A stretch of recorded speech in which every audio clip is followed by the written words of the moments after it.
Toastmasters to keep the meeting moving, make sure that everybody knows what roles they're doing, and try to keep us all having a good bit of fun. I have been absent the last 2 meetings. I've been sick, and today I don't feel great, but for different reasons. So this is just, I'm just ready to go lay down and take a nap. So I might hurry the meeting along, who knows? All right, so I'll go ahead and introduce our first roles of the day. The first role is the joke master, which is Jessica. Jessica, do you have a joke? And our theme today is candy. So we're gonna be talking about candy. Yes, and as these jokes may indicate, I did check with Ash in advance on what the theme was going to be. So these are candy themed jokes. We like to start our meeting out with some levity and also give folks a chance to practice speaking from essentially a script and their comedic timing. Apparently you have to pay extra for candy these days. They call it the Tic Tacs. I'm a pro at shoplifting candy bars. How, might you ask? Well, I have a few tricks up my sleeve. I know a guy who collects candy canes. They're all in mint condition. And finally, a guy desperate for a drink walks into a candy store. He looks around, and after a while, the storekeeper says, "Can I help you with anything?" The guy replies, "Yeah, I really need a drink. Got any liquor?" The storekeeper says, "Well, I'm not sure, but there is this." The man says, "What is that?" The storekeeper says, "It's licorice." Okay, Jessica, thank you so much for that humor. I face palmed, I think, twice. So well done. Well Oh man, done. only twice? Only I'm twice slipping. out of 4. So that's, yeah, pretty good. All right, for our word of the day, we'll have Joel. Joel, will you introduce the word of the day? The word of the day is clement. It's an adjective, mild or merciful in disposition or character, lenient, compassionate. Wish a lot more people in the world would be a little more clement, including myself. Thank you, Joel. Yep, and as a reminder for our word of the day, we just try to learn a new word and try to use it at some point during the meeting. I've heard of clemency, but I hadn't heard of clement before, except for inclement, as in inclement weather. So I didn't realize there was an opposite to inclement. So now I know clement. So hopefully we have a lot of clement speakers today in our meeting. All right. I'll now introduce the general evaluator, who will introduce the other roles. Our general evaluator today is Eamon. Eamon. Hi, thank you, Madam Toastmaster, fellow Toastmasters, and to our guest. Heather, are you a new guest? Are you visiting us from another club? No, I've never been to one of these meetings before. So, okay. Brand new. Well, welcome. Sit back and learn, and let us know if you have any questions. So I kind of lead the evaluation portion of the meeting, and I have a team of evaluators. And I'm not used to I'm not used to being so quick with the transitions. I've got to look up my agenda. I know we have 2 speakers, I think Joel and myself. I'm going to try to give a speech. Joel, are you still planning on speaking? Sure. Okay. So evaluating Joel, I have Robin, who I don't see here. Anybody know if Robin's going to be here? She will not be making it tonight. She texted me. Hari will also not be in attendance. I did hear about Hari. Is there anyone who can fill in to evaluate Joel? I could skip. You don't have to. Come on. Mark, are you going to be here the whole meeting? No, unfortunately, I have to go to a Halloween meeting or a Halloween party, so I'll be leaving early. That's looking So like a skip. Could you potentially evaluate Joel right speech and then make your meeting? Depends on how fast we go. Okay, I'll be relatively Challenge to quick. you, Ash. All right, I can do it. I'll have you evaluate Joel 2 minutes after he speaks. So I'll give 2 Okay. minutes where I will fill in the gap with candy facts. Sounds good? Do we know what project he's doing? It's level 1. I gave this speech 2 weeks ago. Okay. It I is, know you it. give a speech, you get feedback on it, and then you give the speech again with Yep. the improved feedback. Yep. Unfortunately, I can't say too much about your improvements, but I can evaluate it. And I'll find the form and email you the actual form. And Joel, if you have your previous evaluation, you could send that to Mark as well. He may not be able to comment on the improvements for his spoken evaluation, but he could probably comment on it in the written form. That would be helpful for the written eval. I don't think I was given a written one. I'll have to check.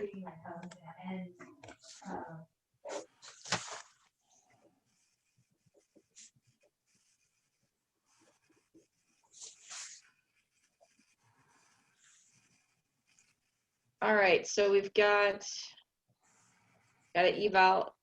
Do we have someone, Eamon, do you want to get us a new counter and grammarian? Yeah, so Ron will be evaluating my speech.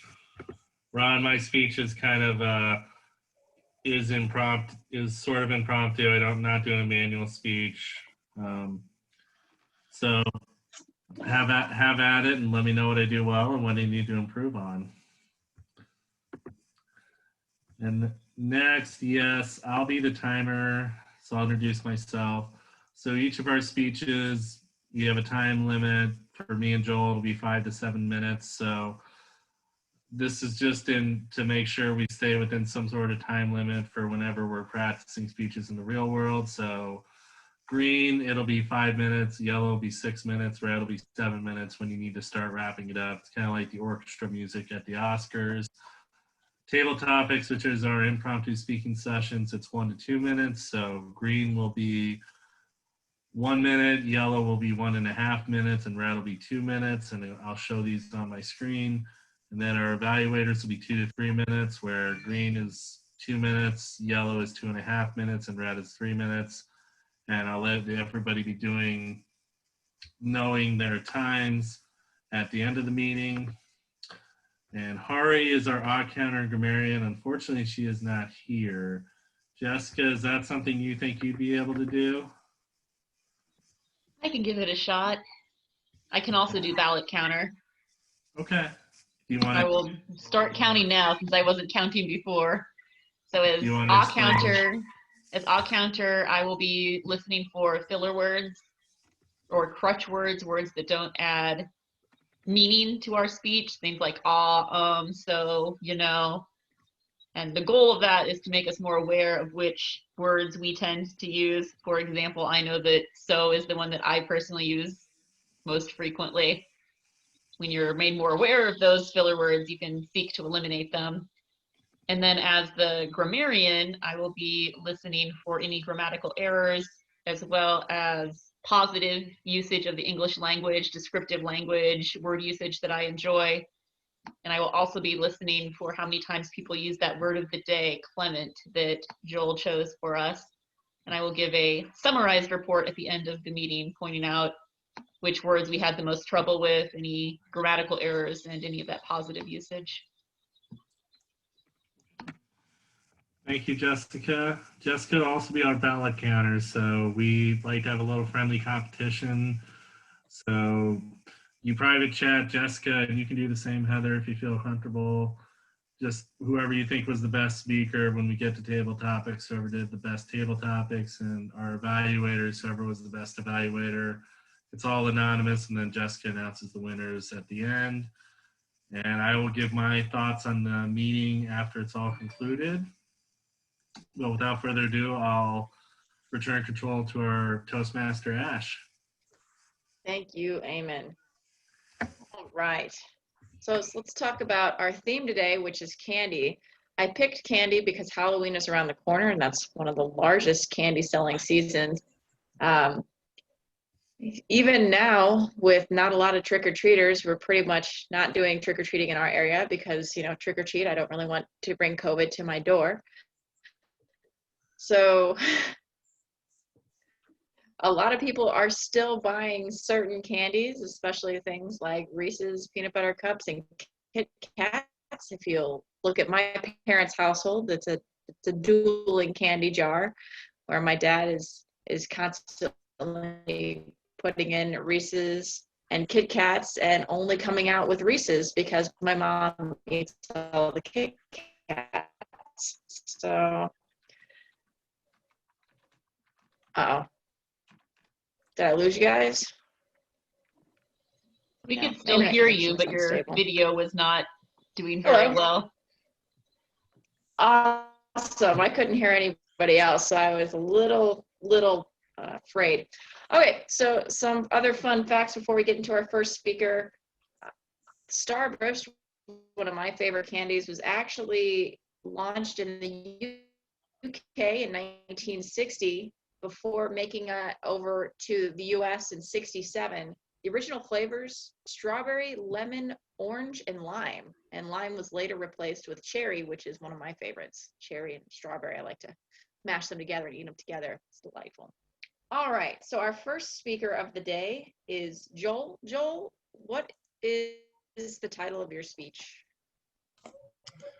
The Power of Saying No. This was the one that was taken from a note from your book a few weeks ago. All right, so Joel's gonna give us the power of saying no. He's done this in one other speech, and due to his level 1 in pathways, he's supposed to give the speech, get some feedback, improve the speech, and then give it again. He actually is totally plagiarizing me. No, I'm kidding. He was inspired by one of my talks about the power of saying no, and so I'm very excited to see what he's done with it. Please welcome Joel with his speech, The Power of Saying No. It's okay. I'm not totally plagiarizing you. I'm totally plagiarizing someone else. This speech was not written by me. But let's get started. It's a simple, short word, no. But for some, it's extremely difficult to use. Nonetheless, especially so-called people pleasers have difficulty saying no to the people they intend to please. Which is a shame because the ability to say no not only helps us to not do the things that we don't want to do, it's also a deciding factor whether or not we're able to commit to a task and to achieve certain goals. Moreover, the word no helps us stick with our values and principles. In the word no lies great power, and in order to wield this power, it's essential to see the workings of no and how applying no more frequently and in the right ways can make our lives better. This speech explores the power of no. Assuming that we've got at least a certain degree of free will, the choices we make can be reduced to a play between two words, yes and no. From this binary point of view, saying yes to something always means saying no to something else.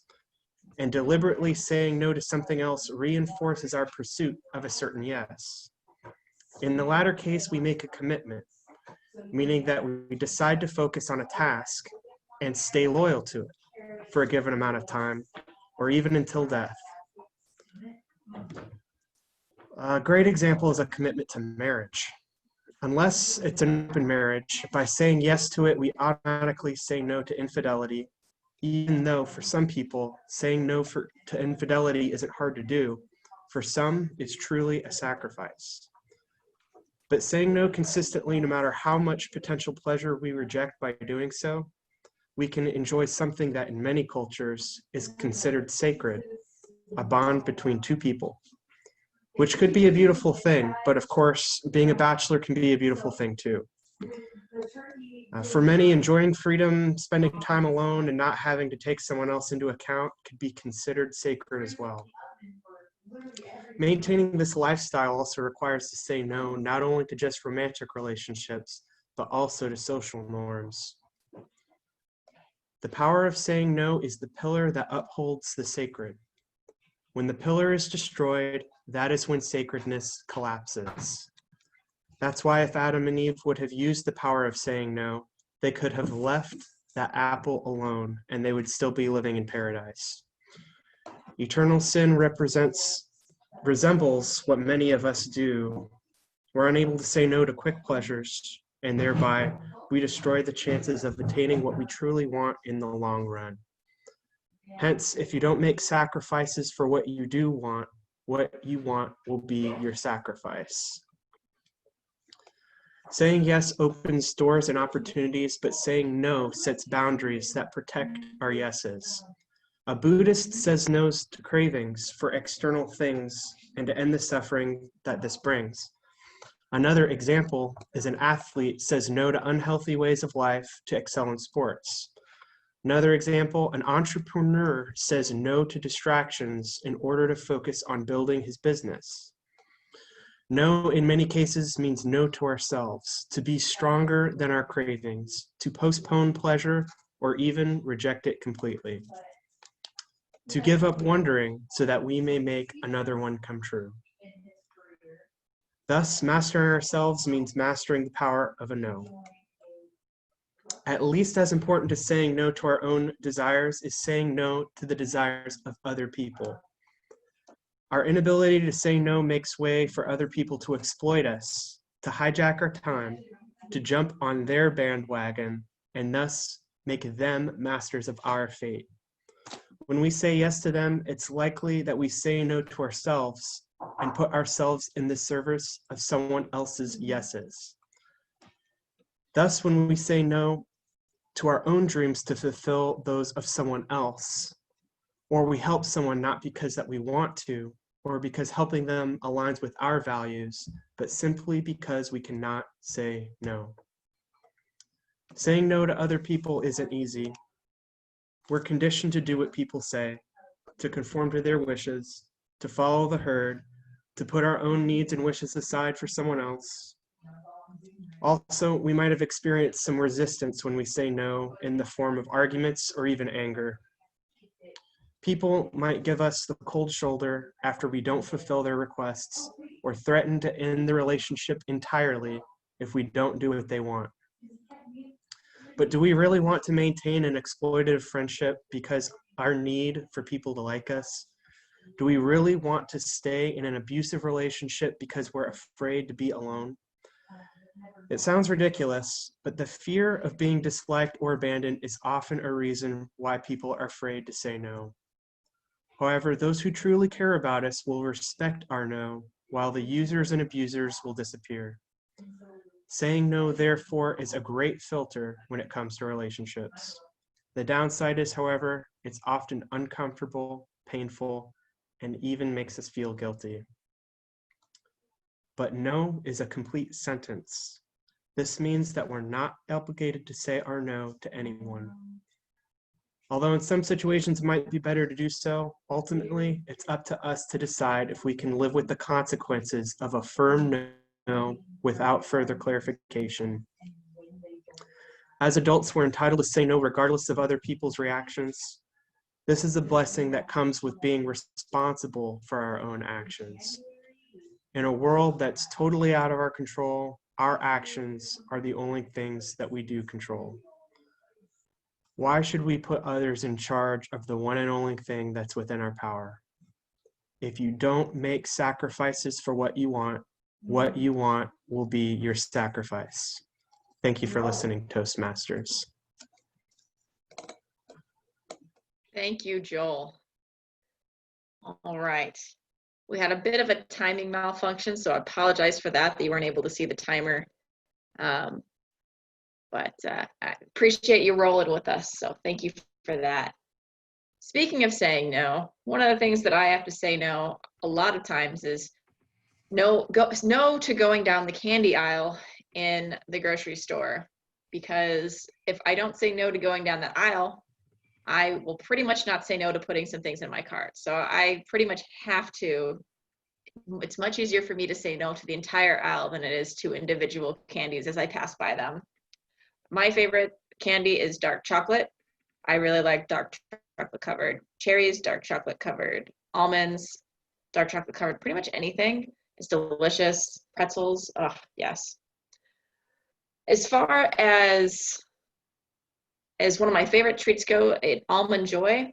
Almond Joy was actually made in 1948 and is still a standard in my book.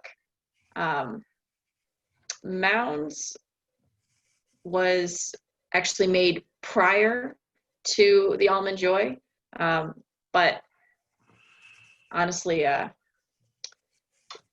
Almond Joy has always been my favorite. All right.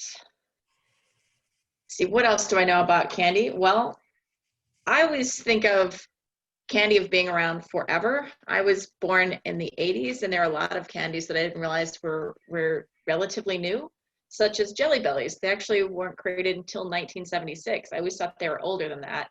And the original flavors were root beer, green apple, licorice, cream soda, lemon, tangerine, berry cherry, which is my favorite, and grape. In fact, I've actually been to the Jelly Belly factory in California, and I'd highly recommend that after the pandemic is over, you take the tour. It's actually an automated tour now, but you get to eat the Jelly Bellies at different stages of development. So you can kind of see them, before the coating and that sort of stuff. So each little piece of development, you get to try the Jelly Bellies, and they send you home with some samples. It's a pretty neat tour. Reese's Pieces were made in 1978, and they apparently gained in popularity after the movie E.T. the Extraterrestrial came out in 1982 and just exploded their popularity. Also exploding in popularity from that movie, Drew Barrymore, which was pretty cool. One of my favorite candies, because their slogan, Taste the Rainbow, is Skittles, and they didn't come out till 1981. They're just predating me by 7 years. So I pretty much love those candies, and I love their slogan. And let's see, I'm trying to think of, the Starburst jelly beans, I didn't realize were new as well. They weren't created until 1995, which to me is new because it's after I was born. So therefore it must be only a few years old, right? All right. Now we're going to do something a little different now, but because Mark has to leave the meeting early, we're going to let Mark give his evaluation of Joel's speech. Generally what we do is we have both the speakers and table topics go before we give an evaluation, but since Mark needs to leave early, we'll go ahead and have Mark do his now. Mark, are you ready to evaluate? Yes, I am. All right, please welcome Mark and his evaluation of Joel's speech. Thank you, Madam Toastmaster, fellow Toastmasters, guests, and especially Joel. Joel, you've got a really good speaking voice.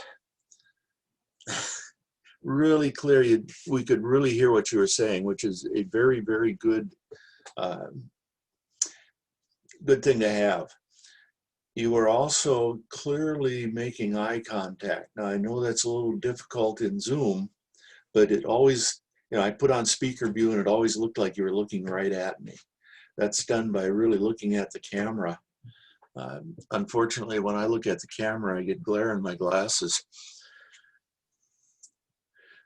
Content was good. I remember you doing this same speech a couple of meetings ago, and the organization structure of your talk was really good. It was solid. You had good examples. I really like the commitment to marriage. I know that's near and dear to my heart. I don't remember the vows, but I remember the commitment. Jessica, you'll find that out sometime probably as well. Yes opens doors, no sets boundaries. It's interesting if you looked at the Old Testament, if you're Judeo-Christian, the 10 Commandments are mostly no's setting boundaries. And whatever's not prohibited is permitted, just as it is in the Constitution. You did use some gestures, but a couple of things you may want to work on. You may find it easier to do gestures if you move somewhat away from the screen. Right now, I'm in a cube that's about 1 meter on a side. And when I gesture, you can't see, I'm gesturing now, you can't see me. One of the things you can do is back up, because then you can be seen doing things. And most microphones will still pick you up. In fact, when Ash did her speech this spring, she was about 8 to 10 feet from the camera and was picked up really well. So don't worry too much about having to be close to your microphone. A couple of things I would like to see you think about working on for the next presentation you do. As I said, you've got a really nice voice, but it was very clear to me that you were reading the script. You need to make it sound a little bit more like you're not reading the script, maybe pausing a little more. And again, it's kind of tough when we're meeting online and nobody's reacting to you very much, but think about how you would pause for reactions, for people to think about things you're saying a little bit as you go through it. All in all, very good, very well done. I kind of wish I'd seen your first evaluation a little sooner so I could comment on improvements.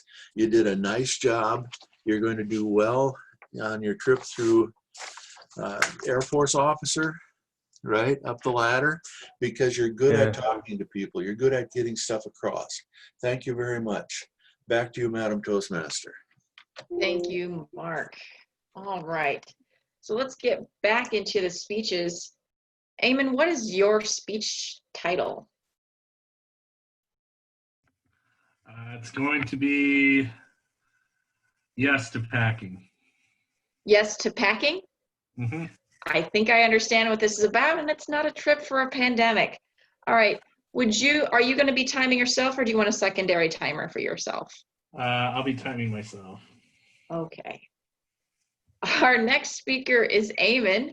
Eamon has given us some notoriously interesting topics, whether it be talking about the practices of being a sea wench, to the practices of our democracy, to the practices of our medical system. Eamon has always given us a unique perspective. And in this perspective, Eamon would like to talk about the importance of saying yes to packing. Please welcome Eamon in his speech, Say Yes to Packing. And Eamon, your video's off again. Okay, sorry about that. No worries. Okay, welcome. Thank you, Madam Toastmaster and fellow Toastmasters and guests. Do first apologize to Joel. I was a little asleep timing your speech, but I was able to start timing Mark's, so hopefully the timing will be more on par now. So just a little bit of background. We all are dying, I think, for the election to end sometime soon before we see more Don Bacon and Carrie Eastman and Iowa politician ads. I myself consider myself an independent. I lean Democratic. Definitely, I'm not a fan of the current occupant of the White House and haven't been for a while. But I think one thing that tipped me over the edge of, saying I was going to vote and trying to be more involved was the death of Ruth Bader Ginsburg. I knew that there would be a push to put a Supreme Court nominee on. And since then, I think it's a mistake. And I think that an argument for adding more justices to the Supreme Court is not an unreasonable one. And I'm going to explain to you why I think that. First of all, is to the court itself. We all know that in 2016, when Barack Obama had an open Supreme Court spot, he nominated Merrick Garland to fill in Antonin Scalia's spot. This is back in February, and Senate Majority Leader Mitch McConnell did not even let him have a hearing, saying that the American people needed to decide in the election. Now, he said since then he meant when the president and the Senate are different parties, but if you go back and look, he did say the American people need to have a voice in this election process. and pretty much every prominent Republican senator agreed with him. And lo and behold, we have a Supreme Court opening 2 months before an election in one of the most turbulent years in history with COVID, racial unrest, economic disaster, and we're considering putting on a Supreme Court nomination. And I think that is a big mistake. I have nothing against Amy Coney Barrett. I think it's a little bit of a breath of relief that most of your Supreme Court nominees are from Harvard or Yale. So having somebody from Notre Dame Law School, a different place. I did go to Notre Dame, so I'm a little biased in that opinion. But I think it would be a mistake because it would be another conservative on the court, and then you have a 6-3 majority, which I do not think is a good thing, both for decisions involving personal liberty, for things like the Affordable Care Act, and mostly I think a more conservative court has unfortunately been more corporate, and I fear that it will go further in that direction. And I think you should have let the people decide at this point. It's 2 months before an election. You have to push this nomination through at an amazing pace. You should have let the people have the election and let the next president, be it Donald Trump or Joe Biden, make this election. Now, the counter argument is that it's been done every year in an election year. If the president and the Senate are different parties, it's rarely confirmed. And if they're the same party, it's always confirmed. I myself need to look into this a little bit more. I think that's a little bit oversimplification. And if you listen to the Senate hearings, Lindsey Graham said that it had never been a pick before July of an election year. So I think when it's September, 2 months before an election, I think that's a special circumstance. Now, the other thing is that if you look at the Constitution, there is no given definition of how many judges need to be on the Supreme Court. It doesn't say it needs to be 9. It's been 7 in the past. It's been as high as 10 in the past, about in the 1860s. It's traditionally since then been 9 judges. In the 1930s, FDR tried to put, I think, a total of 15 judges total on the Supreme Court. And that was, at the time, kind of a political move, didn't fall through. But it just serves the point that 9 justices is not a specified number of justices anywhere in the Constitution. And nor is it that you have to fill a Supreme Court vacancy right away and that 8 justices can't make a decision. And I think one thing that's particularly important is that you're going to have a disputed election. You're going to have mail-in ballots coming in that are going to be different from election day ballots. There's going to be contests about the ballots, and I fear a decision like Bush v. Gore, where the Supreme Court ultimately makes a decision in one election case that swings the election one way or the other. And a president making a nomination that's confirmed, that's in your mind going to side with him in any election case, is just, I think, a rampant disaster. And my third point is, I think at some point you have to fight fire with fire. I think, in my own opinion, Mitch McConnell and the Republican senators have really tried to push justices. They've obstructed justices when Obama was president. They've tried to push them when Donald Trump is president. And I don't think there's been any resistance to that. I think they've really pushed the boundaries. And at some point, you can't just have your defense be, well, they betrayed their word, or this is the honor, we got to make sure they know that they betrayed their word. The only language that somebody like Mitch McConnell understands is power and threats. You have to have something that you're going to throw at him. So I think saying that if you do this, we are going to add justices to the Supreme Court gives you some leverage to say, you're not going to do this without impedance. There's going to be consequences if you do this. And I think that's the only language they understand. And I think in a way, it might depoliticize the court. The court has become incredibly political, liberal or conservative. When you have a nine justice court, a simple 5-4 majority can decide in cases that impact a lot of Americans. So I think if you add justices, you can somewhat try to put new blood in there that can take away some of the politicization.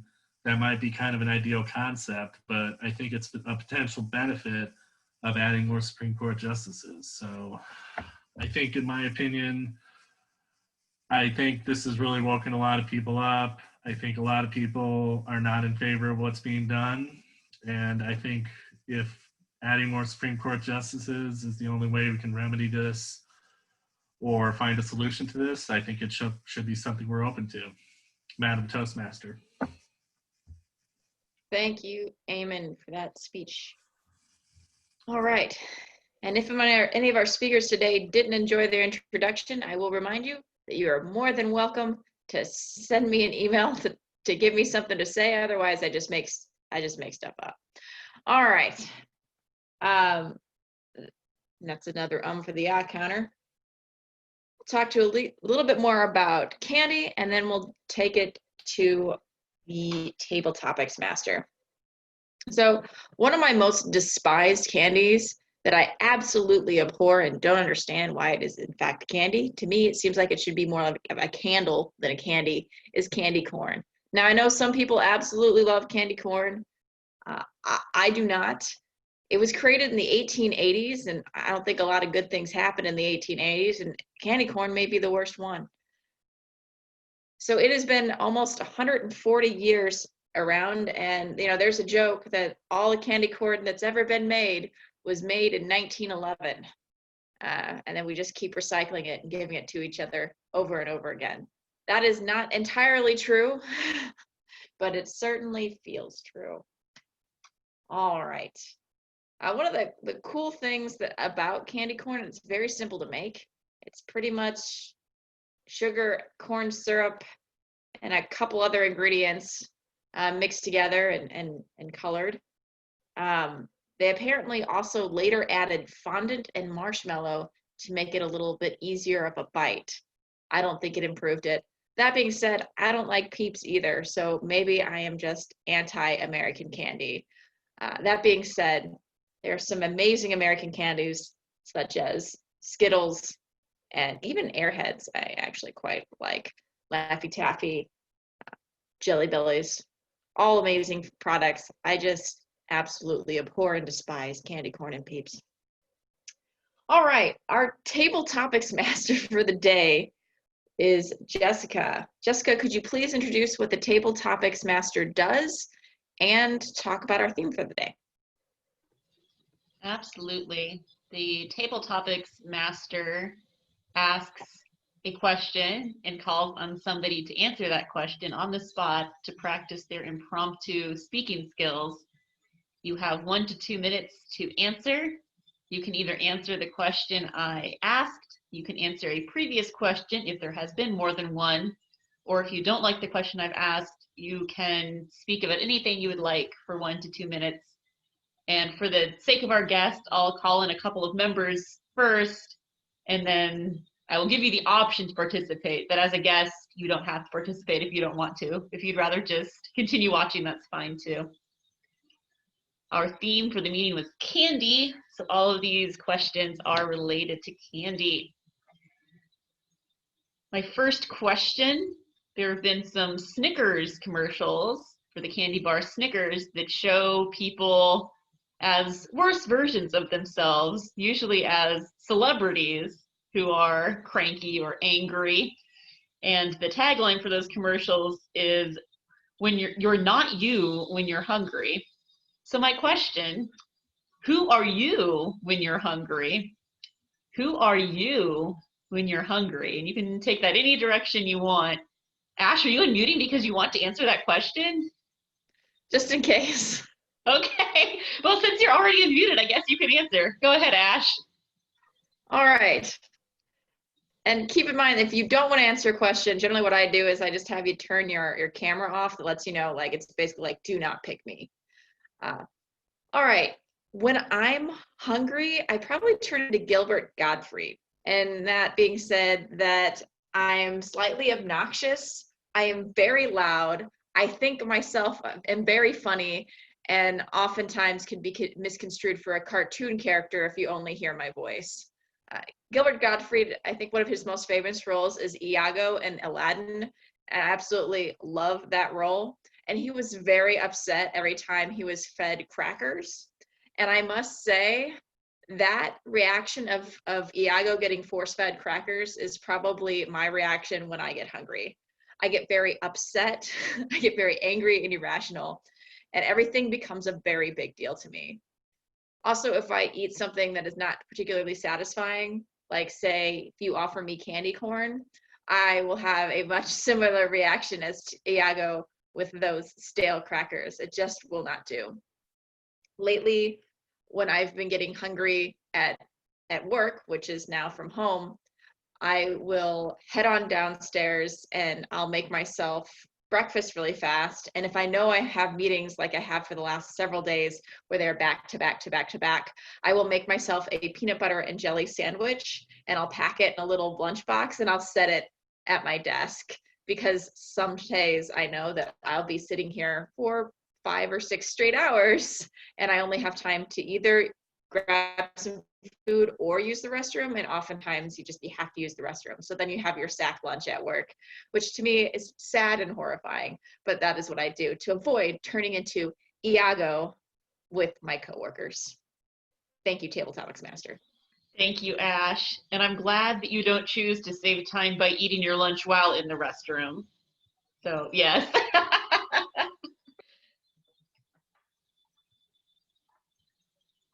Next question comes from another type of candy that Ash mentioned earlier in the meeting, Almond Joy and Mounds. I remember seeing the commercials where they would say, Almond Joy's got nuts, Mounds don't, because sometimes you feel like a nut and sometimes you don't.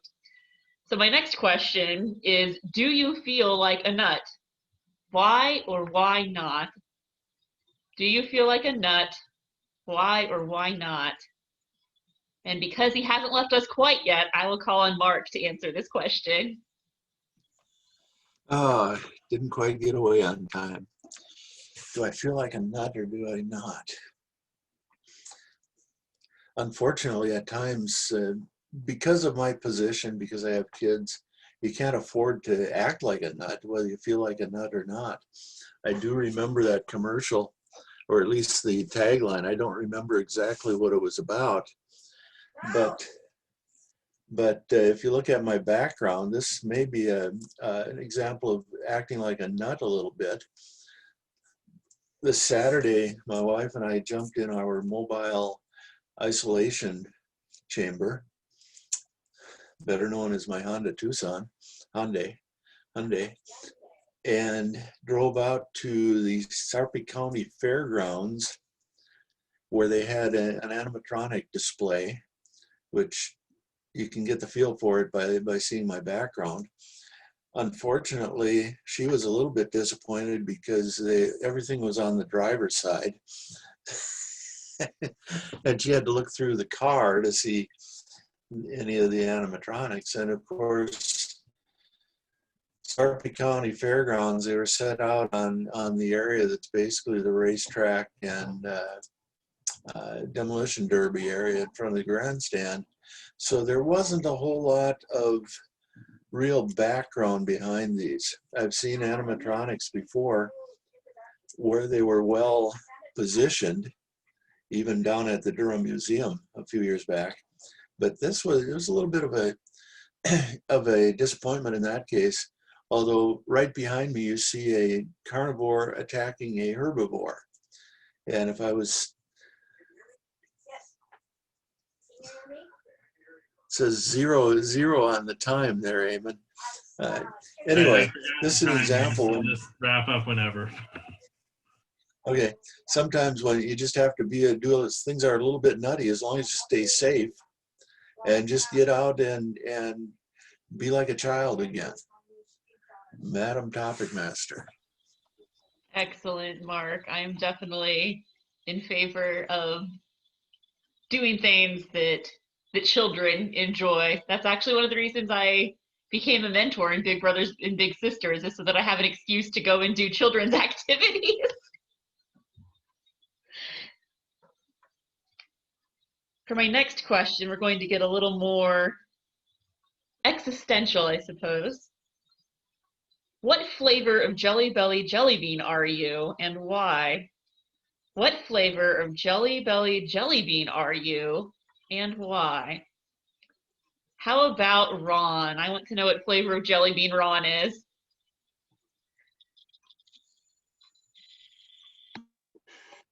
Thank you, Madam Table Topics Master. I think I would like to be refried bean flavored. I'm lucky not to have a major sweet tooth. I'm not sure why, but I did when I was a kid. I remember one time at my grandparents' house, everyone had left the table and I remained finishing my cherry cobbler. And when they returned, they gasped when they noticed that the entire sheet pan was empty. I don't know how many pounds of cherry cobbler that was that I ate. But I did the traditional candy hoarding after Halloween, and I would ration out each piece and check my hoard of candy, and sometimes be talked into trading candy. And that was before a lot of chocolate was passed out. I don't know if people even gave out chocolate when I was a kid. I know there were pieces that were the type of chocolate that contains no milk and no chocolate. I think they're dog treats or something. Now I give out mostly chocolate. I try to find some filler stuff, but I like to take a big handful and throw it down in so that they feel this brick hit the bottom of the bag. In fact, I have never turned my lights off and never left until at least 9 o'clock, something like that. If I did go somewhere, I took care of the kids because I know what it's like to crave sweets of all sorts. And it's only one day of the year, so I kill them with kindness.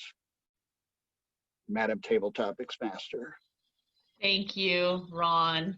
I'm not sure I would want to try refried bean jelly beans, but I suppose if they make the Harry Potter jelly beans that are flavored like vomit and grass, that refried beans have to be a step up. I will also add, if you want to give something that kids will actually enjoy receiving on Halloween, but which is not candy, you can just try to become a part of whatever current cultural craze is going on and give them something related to that. Specifically, my husband gave out fidget spinners 2 years in a row. The second year, I didn't think kids would be as excited, but they totally were. They loved getting those fidget spinners. And he got them super cheap online by like the hundreds. So there's a tip. If you ever want to give out something that's not candy, kids apparently still love fidget spinners. All right, my next question is going to be a bit more straightforward. We know that Ash prefers dark chocolate. She already gave that away earlier in the meeting. But how about you? Do you prefer dark chocolate, milk chocolate, white chocolate, or is there some other kind of chocolate that you enjoy? Heather, would you like to answer? I will try. All right. So you can tell us what kind of chocolate you like best. You can answer one of the previous questions, or you can talk about anything else you like. I think I'll answer this question. I think dark chocolate is my favorite type of chocolate. It's depending on who makes it, it can just melt in your mouth, and it just creates this feeling in your mouth that it's almost like this tart feel, not a tart feeling, but a feeling of that makes you brace yourself. And for some reason, I find that entirely satisfying. There was a type of dark chocolate that I really loved. There was a boutique that was in the old market for a number of years. They sold this dark chocolate square it was made in New York. I can't remember the name of the chocolatier, but it began with the M, and it was a blue wrapping, and it was just the most divine. dark chocolate I have ever had. That's all I have. No, you're good. Great job. Thank you. Thank you for speaking. Not everyone is brave enough to speak on their first visit to a Toastmasters club, so very well done. Well, it's chocolate, so. All right, I do have one more question and two people who haven't answered, so we'll see who gets this last question.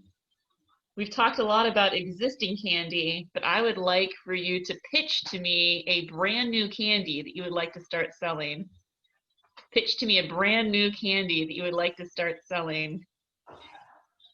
Either if you want to volunteer, otherwise I'll choose. All right, Joel, you get to answer.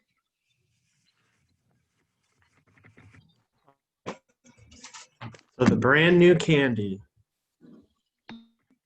that I'm going to pitch is going to be one that hurts. You've all heard of fireballs. You've all heard of toxic waste or atomic warheads. But let's mix them together. Let's create something so diabolical that no one would want to even eat this on a dare. A combination of spicy and sour, pure citric acid used in bath bombs, and Carolina Reaper peppers mixed together into a tiny ball that you pop in your mouth and regret you'd ever tasted it. That's my pitch for a candy. I'm not sure where my time's at. Oh, not even close. 10 seconds or so. All right. Well, that's my pitch. Thank you, Joel. Since your pitch was so quick, Eamon, do you have a quick pitch for a candy? So everyone gets a chance to answer a question. Sure. So one thing with table topics is if you don't have an answer, you can take it in a completely different direction, but I will give this a try.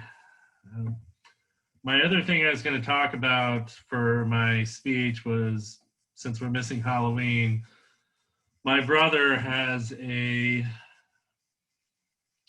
lives in Jocelyn Castle, and that's a big trick-or-treating spot. They get about 500 kids or more every year because there's old kind of mini mansions on one street, and they really decorate up for Halloween. Lots of inflatables, lots of scary stuff.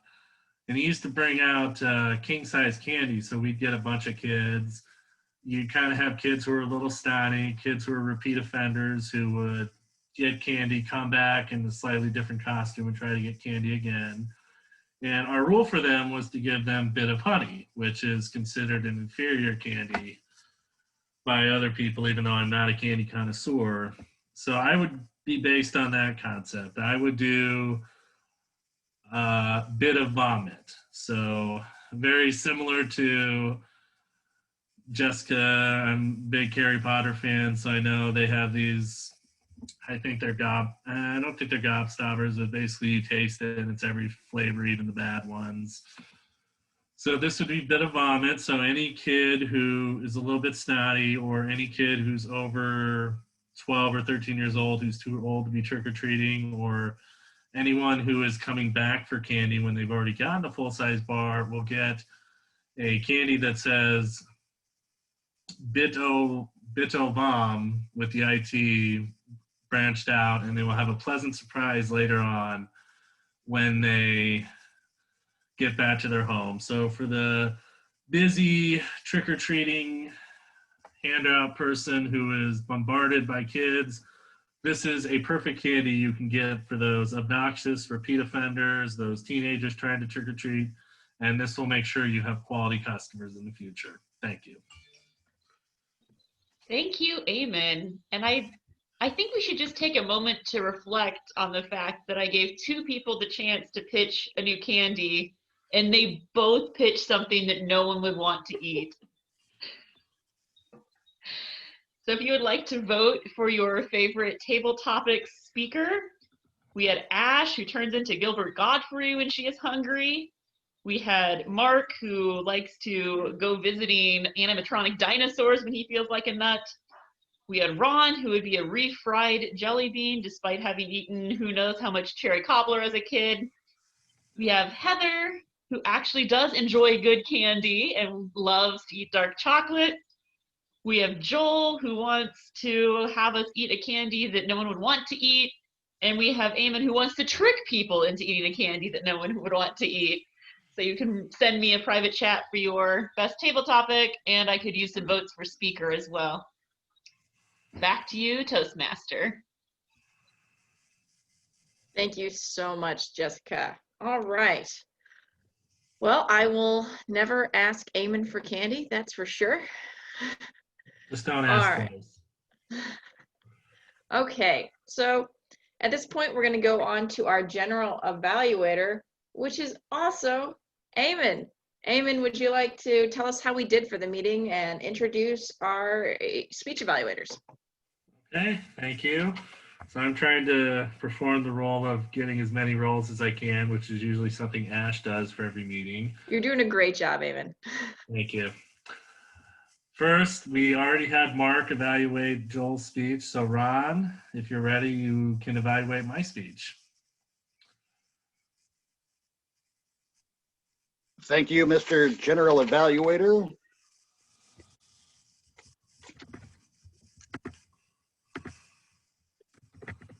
I thought that your sincerity came through in this speech on the subject of political issues. I know sometimes your hand gestures can be a bit confusing, but I thought that taken as a whole, they projected sincerity and thoughtfulness to me. Also, I would say that it was a good job that you did even having hand gestures, because we can't see each other's hands generally, so that your hand gestures up here were present and actually effective. I thought that the whole speech was very conversational. It was obviously not read from notes. It seemed to be just a testimony in the form of your sincere personal opinions on the matter. I thought your voice was very clear. Everything was easily understood. I think you're a glib and confident speaker, and that you gave a clement rather than abrasive assessment of what's going on in politics.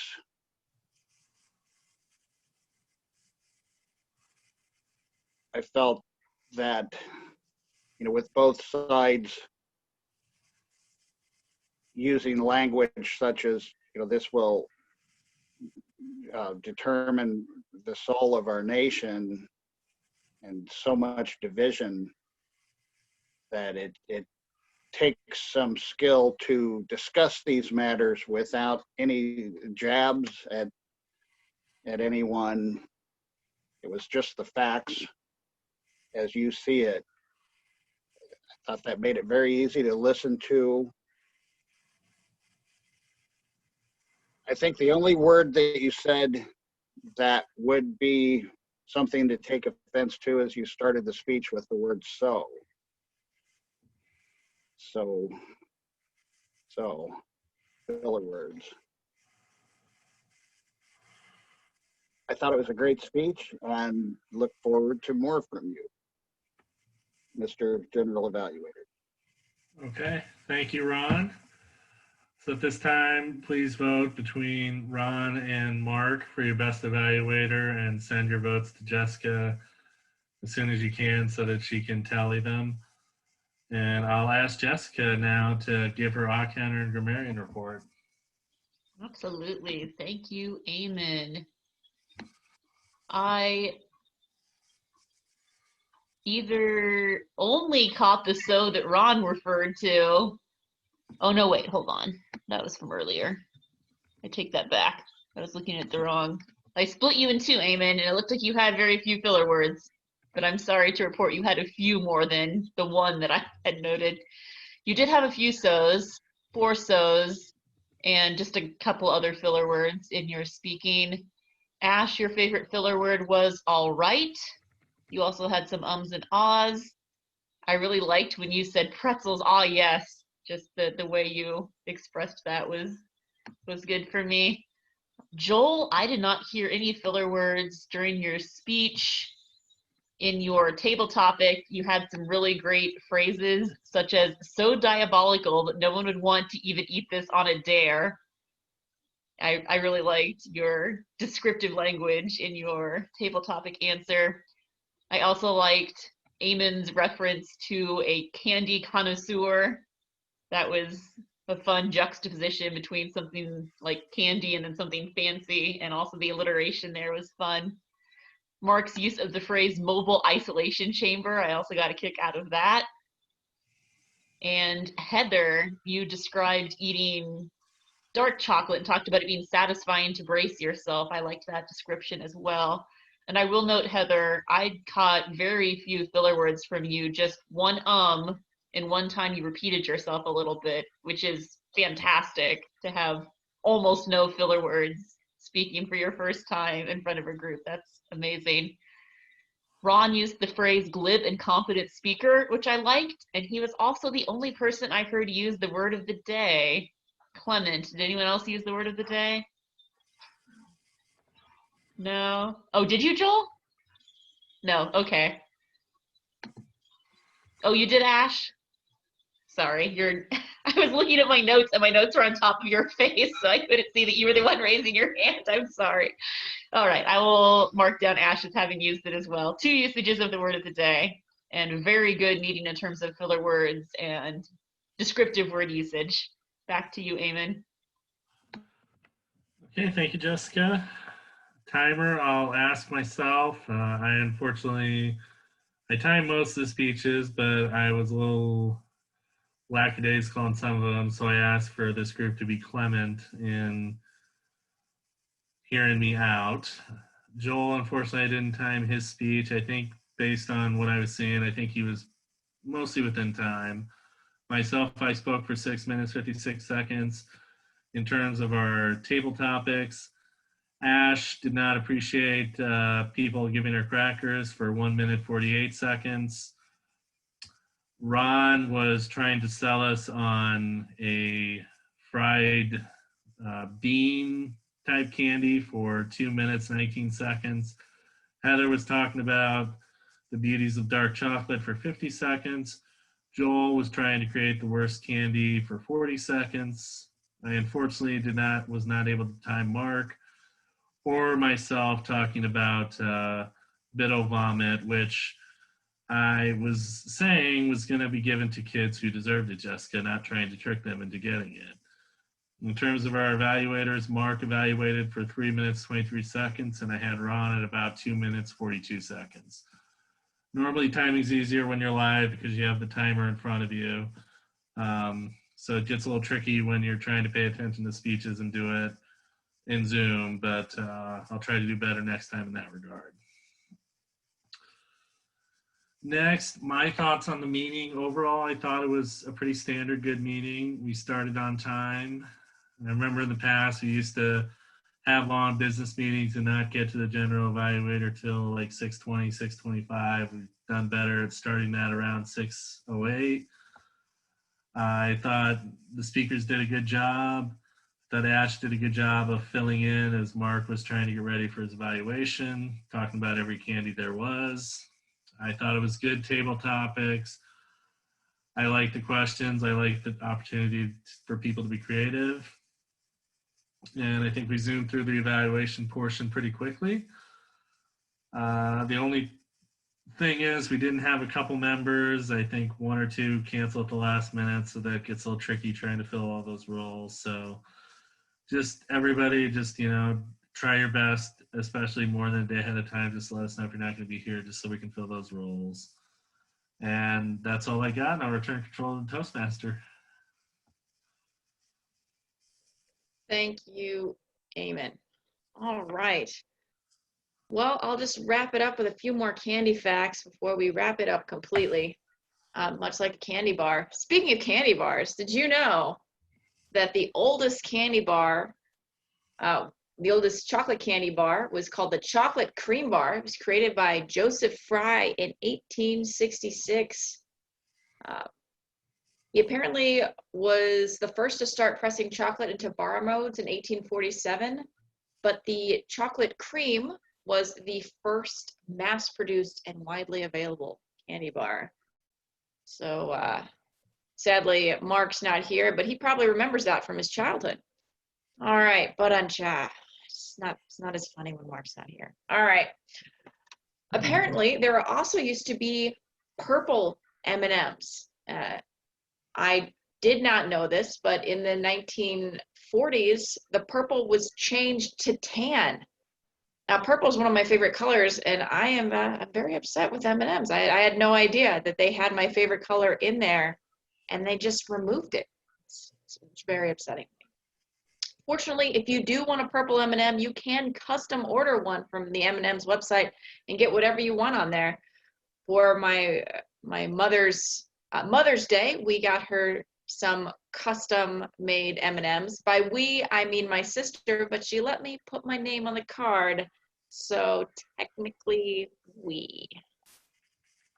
All right, let's go ahead and wrap up the meeting, and I'll return control to, actually I'll turn control to Jessica to present the awards ballot counter. What do the ballots say? Well, I counted what I could, but our turnout was even worse than in US elections. Oh. But based on the votes that we got, there was no best evaluator because I received no votes. I guess it goes to some committee to decide who was best evaluator. For best table topic, that was Ash. And for best speaker, it was Joel. All right. Congratulations, winners, and congratulations, both evaluators. You had us so speechless that we couldn't decide who was the best. You were just so amazing. All right. Let's see. For our thought of the day, who has our thought of the day? Is it me? We apparently never assigned someone. I apparently will do the thought of the day. So, as I was looking at our COVID numbers this morning, it has really occurred to me that we're not doing so great in the Midwest. We're pretty much the entire Midwest is in a sea of red as far as how much the virus is kind of out of control right now. And it's made me really wonder why our public policymakers haven't stepped in and said, hey, we had these plans for rolling out schooling in the fall, but based on the numbers, maybe we roll that back. Or, hey, we were thinking about bringing our employees back, but based on the numbers, maybe it's not safe to do so. I have noticed that while people were being pretty vigilant, March, April, May, especially in corporate America where I work, some companies have decided, yes, they're going to lean in, stay vigilant. I've heard Gallup, Blue Cross Blue Shield, and other corporations say, you know what, we're not even going to come back until May. We've now pushed it from January to May. And then you've got companies like my company, who will remain nameless, who is pushing for us to come back at least once a week. And now some of us are starting to test positive for COVID. We're getting infected at work, and they're still not changing their policies. So that kind of makes me, oh, I have my company in my screen name. No, that's just the direction I love.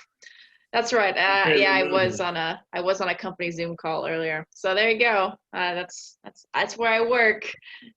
So my director of HR knows how I feel about this. But so my thought of the day is, please be mindful, and please try to keep your distance from one another. Limit your trips as much as possible, because there are a lot of active cases in the community right now. And some of my friends and family have been infected. I had my aunt die this summer, and so it's been rough. So I would just highly recommend that you take care of yourself and that you take it seriously, because it is a big deal. All right, so let's go ahead and wrap up the meeting. As president, I don't have any closing announcements, so I'm going to go ahead and ask Jessica, do you have closing announcements? I know there's a TLI, or Toastmasters Leadership Institute, happening in November, I believe. Is that a mandatory meeting for all winter officers? It is strongly recommended for anyone who is a club officer. You want to have at least 4 of our club officers attend. So if the club officers who are here in the meeting tonight attend, will be good. And it is really open to anyone who wants to attend. I'll get to that in a minute, Eamon.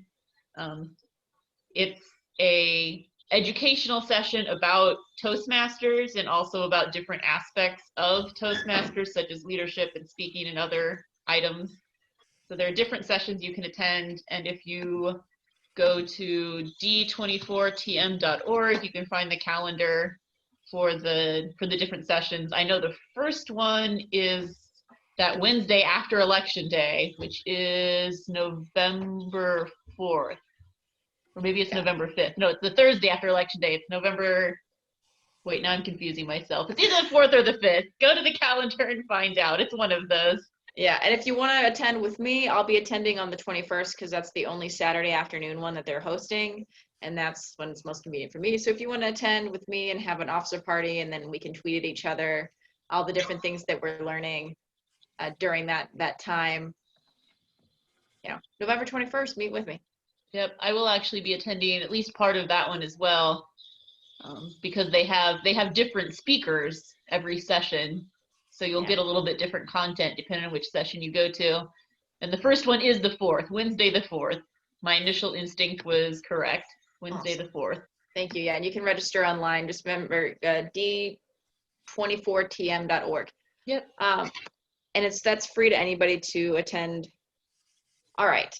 The next thing I'd like to mention, or Jessica, do you have any other announcements for Toastmasters? I was just going to ask Heather if she had any questions or thoughts on the meeting, and I can stop recording now because we're past the part we need to record.